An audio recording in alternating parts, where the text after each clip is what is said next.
Le temps de parler aussi de l'autre actualité. L'autre actualité, eh bien, c'est un petit peu la reprise du sport amateur dont on va parler un petit peu plus longuement dans la soirée entre 19h et 21h heure française. Mais voilà, au Japon, il est 7 heures de plus, il est 23h pour Laurent Tilly, l'entraîneur des champions olympiques de volley, qui nous fait l'amitié d'être avec nous en direct. Bonsoir pour vous, Laurent.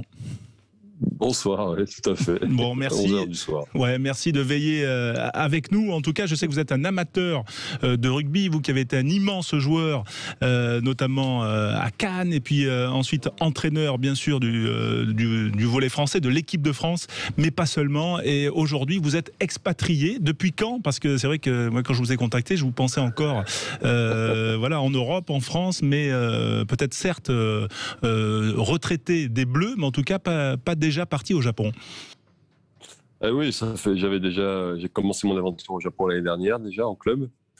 Je suis l'entraîneur d'Osaka, Panasonic Panthers Osaka, qui ont une équipe de rugby d'ailleurs, les Wild Knights, les Chevaliers Sauvages, et qui ont gagné le championnat. Je devais les voir l'année dernière, mais avec le Covid, c'était pas possible. Enfin bref, j'ai pas pu goûter les joies de la médaille d'or plus longtemps que 5 jours en France. Il fallait que je revienne au Japon pour refaire une quinzaine de quarantaine et commencer à préparer l'équipe pour le championnat. Est-ce que c'est une frustration pour vous, quand même, qui avez vécu, enfin pour moi en tout cas, et pour les amateurs de sport, l'épopée des volleyeurs est peut-être la plus belle des médailles du clan français, hein. Ah, c'est gentil, mais oui, c'est vrai, un peu de frustration quand même, parce que c'est vrai que les 5 jours, on n'est pas habitué au volley à avoir cette reconnaissance. Mais c'est vrai que les 5 jours que j'ai passés à Cannes et Cagnes-sur-Mer, c'était assez grisant parce que les gens, beaucoup de personnes m'arrêtaient pour me féliciter, pour me remercier pour ce qu'on avait fait, pour le résultat extraordinaire. Là. Puis là, surtout le chemin qu'on a dû parcourir pour arriver à cette médaille d'or. Et donc voilà, j'en ai profité 5 jours et j'en profite à distance et j'en profite en passant avec vous parce que c'est quand même une sacrée performance quand même. En tout cas, c'est sympa d'être avec vous, puis finalement un peu de partager votre intimité, voilà, et votre nouvelle vie, voilà, au Japon, à Osaka, faut-il le rappeler. On va parler un petit peu plus tard. Il y aura Axel Guiguet, d'ailleurs, la DTN du volley, qui sera avec nous un petit peu plus tard dans la soirée pour parler aussi de la reprise du sport amateur sur tous les sports, le rugby mais pas que, et donc le volley. On lit ça et là qu'il y a un effet JO côté volley. Est-ce que c'est pas une belle récompense ça pour vous? Oui, c'est une belle récompense parce qu'on l'attend depuis longtemps. On a eu après le titre de champion d'Europe en 2015 et de la Ligue mondiale en 2015, dit ça y est, ça va partir. Puis en fait, c'était pas parti. Il y a eu des petits frémissements. Puis là, je crois qu'on a vraiment marqué les esprits. En plus, c'est un contexte qui est un peu différent parce que on est habitué au podium. Puis là, on gagne la plus belle des médailles. Il y a Paris 2024, c'est dans 3 ans. Donc, du coup, je pense qu'on peut intéresser un nouveau public. On peut intéresser des jeunes. Bon, ils vont beaucoup tous au rugby et au foot, ou au handball et au basket, mais je pense que c'est le moment de profiter des résultats et de la médiatisation qu'on a eue et de la belle histoire qu'on a eue. Ouais, 200 000 licenciés à peu près au volley, hein, en France. 250 000 peut-être. Non, 130. Ah ouais, j'ai pas réactivé mes stats.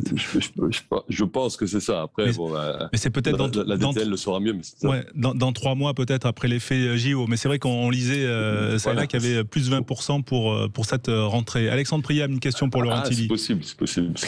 Oui, Laurent, le volley a été un sport, je pense, pour beaucoup découvert en EPS, à l'échelle scolaire, et parfois aussi poursuivi en UJSF, en UNSS, pardon. Je fais un problème d'acronyme. En UNSS, voilà. Et c'est vrai que ce sport, pour beaucoup de gens, c'est parfois aussi arrêter avec l'école. Comment justement réussir à fidéliser le jeune qui fait du volleyball à l'école, au lycée, au collège, et aller le faire aller dans les clubs autour justement de ces systèmes éducatifs? Oui, le problème est là, c'est que souvent les jeunes se désintéressent du volley parce qu'ils c'est pas glamour, parce que ça passe pas à la télé, parce que c'est pas reconnu, parce qu'on est un sport mineur en France. Et du coup, c'est souvent les volleyeurs sont des enfants d'eux, ou des fils et des filles d'eux. Et on a du mal à toucher un autre public. Et là, justement, l'intérêt de notre médiatisation et des résultats depuis 5-6 ans, c'est qu'on commence à toucher un autre public et à intéresser les jeunes à venir un peu plus loin. Et ce qui commence aussi à être intéressant, c'est de montrer les débouchés sportifs et financiers que les volleyeurs peuvent avoir en allant à l'étranger. Sur l'équipe de France, on avait 90% des joueurs qui jouaient à l'étranger ou qui jouent à l'étranger, et avec des bons salaires. Donc du coup, ça quand même, ça va peut-être attirer un peu plus de jeunes.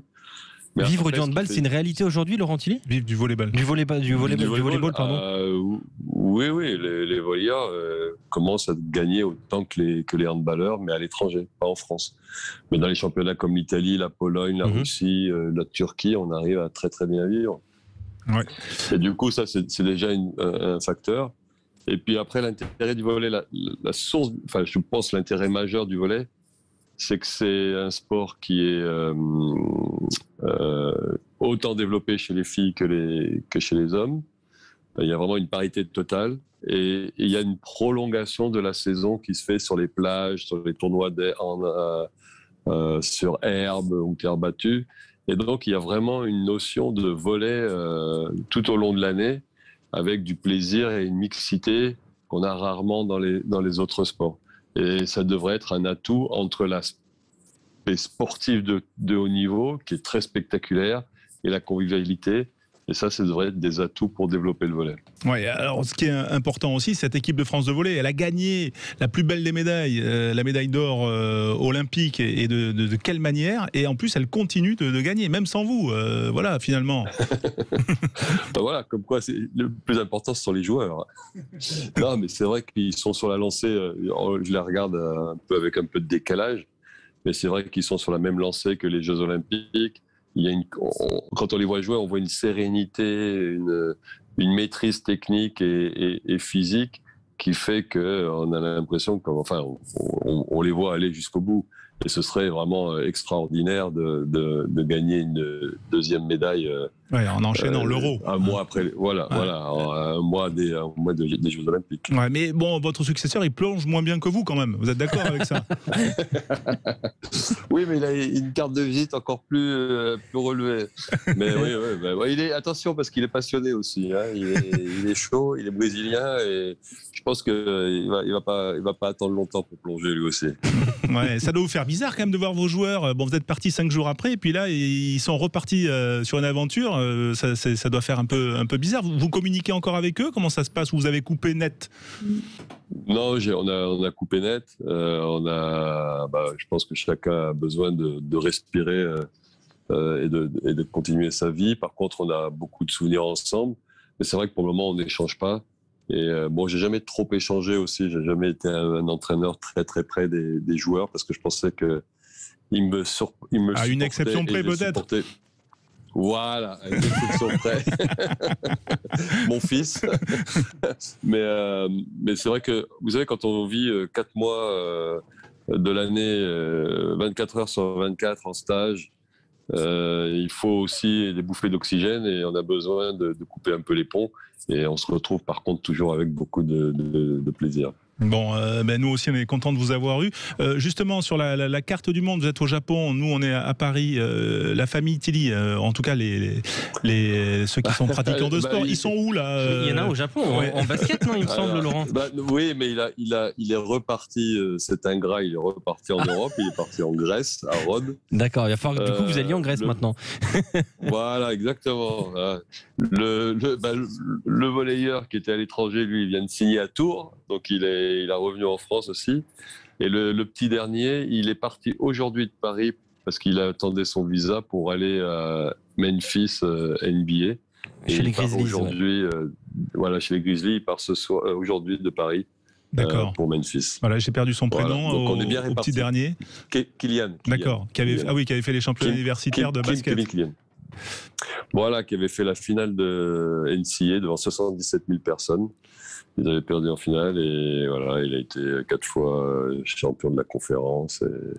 Une belle carrière universitaire. Voilà. Et champion d'Europe junior. Les 3 ont été champions d'Europe junior de basket et de volley. Pas mal, effectivement. En tout cas, vous avez la recette pour en faire des sportifs de haut niveau. Aucun au rugby, on pourrait vous le sanctionner sur Sud Radio. On pourrait vous le reprocher. On est trop grand pour le rugby. Regardez, ils font 2,8 et 2 mètres. Et ils sont taillés comme des cure-dents. Ils se font défoncer, et puis en 2 dans la première mêlée ou molle, et voilà. Vous arrivez à suivre, Laurent Tilly, toujours du Japon, l'actualité sportive française et européenne? C'est un peu plus difficile. Alors c'est vrai qu'avec tous les liens maintenant, j'arrive quand même. Le volley, ça va parce que j'ai beaucoup de liens. Ça va. Pour les autres sports, c'est un peu plus compliqué. Et puis c'est vrai que je dois avouer que j'essaye de me mettre à la culture japonaise. Ça me prend du temps. Donc, et voilà, j'arrive pas à tout suivre. Bon, en tout cas, on va vous laisser. On était très heureux de vous avoir en direct sur Sud Radio depuis Osaka, où vous entraînez les Panasonic Panthers. On est d'accord?